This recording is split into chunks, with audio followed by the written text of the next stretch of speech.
chastened man for sin, thou makest his beauty to consume away, like as it were a moth fretting a garment. Every man therefore is but vanity. Hear my prayer, O Lord, and with thine ears consider my calling. Hold not thy peace at my tears. For I am a stranger with thee, and a sojourner as all my fathers were. O spare me a little, that I may recover my strength before I go hence, and be no more seen. The sexton was regaling the children on the wall with the ever-popular details of his notorious malady. The schoolmaster still strutted on the path, now peeping in at the porch, now reporting particulars to the curious at the gate, a quaint incarnation of conscious melancholy and unconscious enjoyment.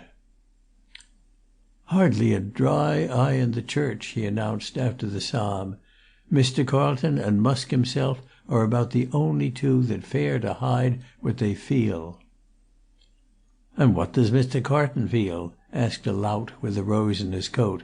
"About as much as my little finger." "Ay," said another, "he cares for nothing but his Roman candles and his transcripts and gargles." "Come," said the schoolmaster, "you wouldn't have the parson break down in church, would you? I'm sorry I mentioned him. I was thinking of Jasper Musk.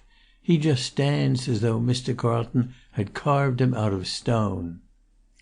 "The wonder is that he can stand there at all," retorted the fellow with the flower, "to hear what he don't believe read by a man he don't believe in.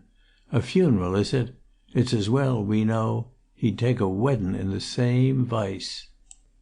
The schoolmaster turned away with an ambiguous shrug. It was not his business to defend Mr. Carlton against the disaffected and the undevout. He considered his duty done when he informed the rector who his enemies were, and, if permitted to proceed, what they were saying behind his back. The schoolmaster made a mental mark against the name of one Cubitt, ex-choirman, and forthwith, transferring his attention to the audience on the wall, put a stop to their untimely entertainment, before returning softly to the porch. In Long Stow churchyard there was shade all day, but in the church it was dusk from that moment in the forenoon when the east window lost the sun. This peculiarity was partly temporary. The church was in a transition stage. It was putting forth transepts north and south. Meanwhile there was much boarding within, and a window in eclipse on either side.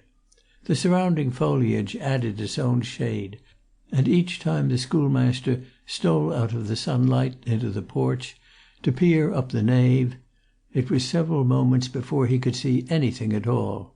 And then it was but a few high lights in a sea of gloom, first the east window, as yet unstained, its three quatrefoils filled with summer sky, the rest with waving branches.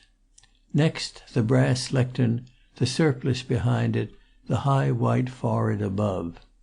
Then in the chancel something gleamed that was the coffin, resting on trestles.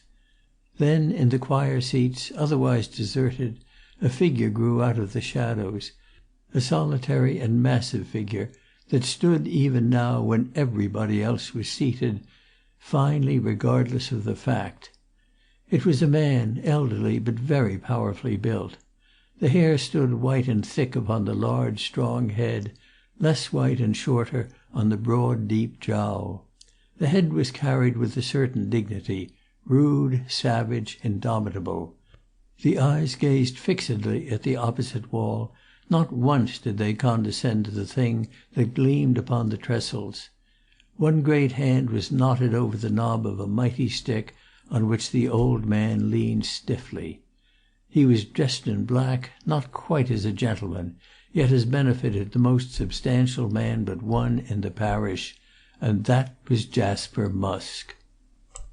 The parson finished the lesson, and his white brow bent over the closed book. The face beneath was bearded and much tanned, and in it there burned an eye that came as a surprise after that formal voice, and the hand that closed the book was sensitive but strong. Stepping from the lectern, the clergyman declared his calibre in an obeisance towards the altar, then led the way slowly.